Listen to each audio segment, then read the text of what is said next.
politicians in DC, members of Congress, the individuals who do basically nothing for us these days, are being reimbursed for various expenses with hard-earned taxpayer dollars, and they're doing it without having to provide a receipt. That's based on a new law that they passed. I think it's hilarious that Congress is passing rules for themselves, but let's get to those details. So this is a piece written in the Washington Post. Here's what they say.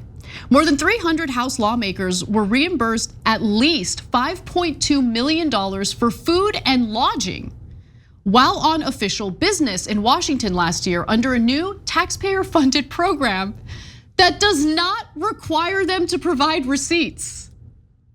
The program, which was kicked off last year after a House panel passed it with unsurprising bipartisan support, basically meant that, look, they say that it was intended to make it easier for lawmakers to cover the costs of maintaining separate homes in DC and their home in their districts. Which, by the way, look, that is a fair argument.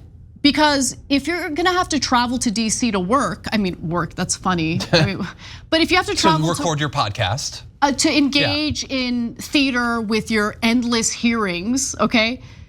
That's gonna cost you money. And so reimbursing members of Congress for lodging could make sense. So I'm open-minded to that, but they should provide proof of what they're spending and how much they're spending.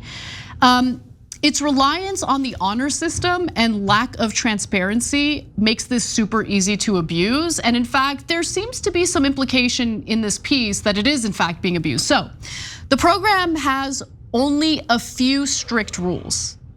Lawmakers cannot be repaid for principal or interest on their mortgages. Oh wow, are they not merciful? They stopped that. There's more. They can only get reimbursement for days they're actually working or flying to DC, and they can't ask for more. They can't ask for more back than their actual expenses. They're also subject to daily spending caps determined by the General Services Administration. But by the way, how do you ensure that they're following these rules if they don't have to provide a receipt? That's a good question. I don't think you do. Exactly. So members are strongly encouraged but not required to keep records of their expenses according to guidance issued by the House Committee on Administration. Okay, so let's get into specific examples. This is where it gets good. Of the 435 voting members of the House, 319 received reimbursement for some food or lodging expenses last year. So far, no problem, that makes sense, okay? But how much money are we talking about and what are we talking about exactly? Updated data the Post reviewed Tuesday showed Representative Jack Bergman was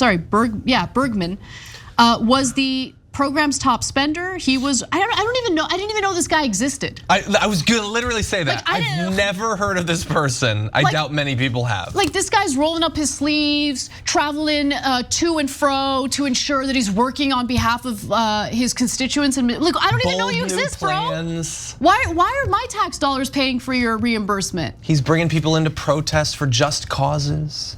It's ridiculous. He was reimbursed more than $32,000 for lodging and nearly $12,000 for meals in 2023 alone. Okay.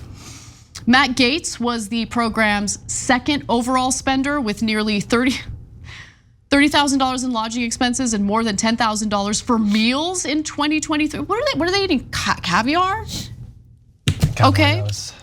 Some members of Congress who own homes in DC, meaning they wouldn't have to pay for hotels, they own a home in DC, have chosen not to participate in the program at all. Good on them, they're doing the right thing. But others, like Representatives Nancy Mace and Eric Swalwell, this is a bipartisan effort, folks, took advantage.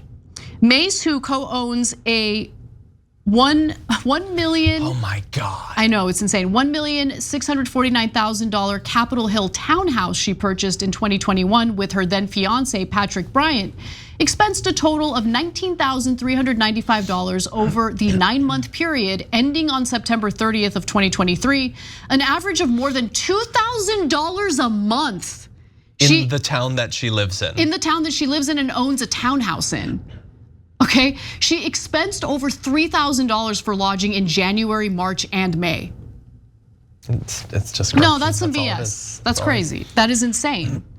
Okay, 2 former staffers say that Mace instructed them to seek the maximum reimbursement each day the house was in session, regardless of her actual expenses.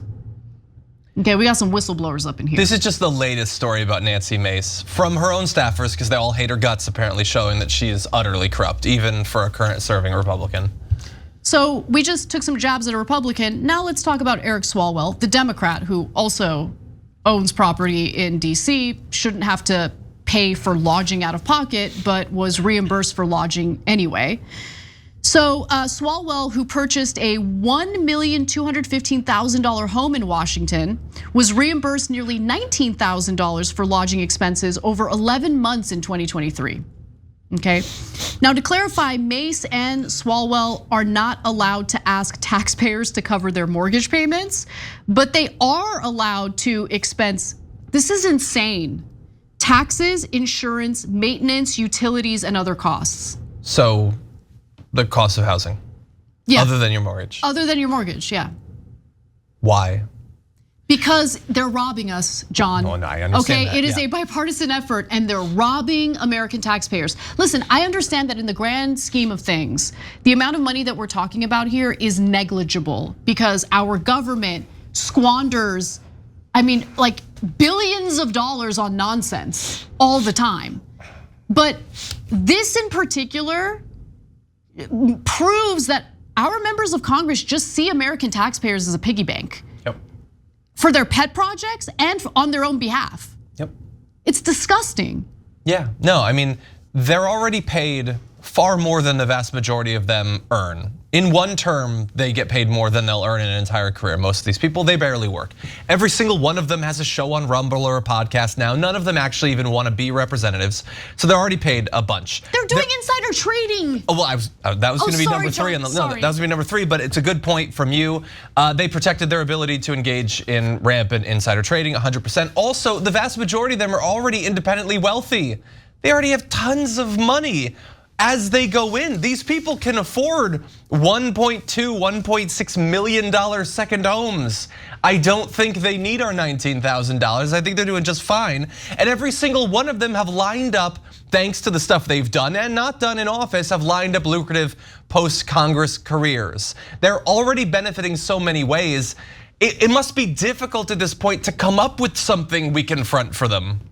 It's so crazy. And look, public opinion toward Congress is at an all-time low. And this is part of the reason why.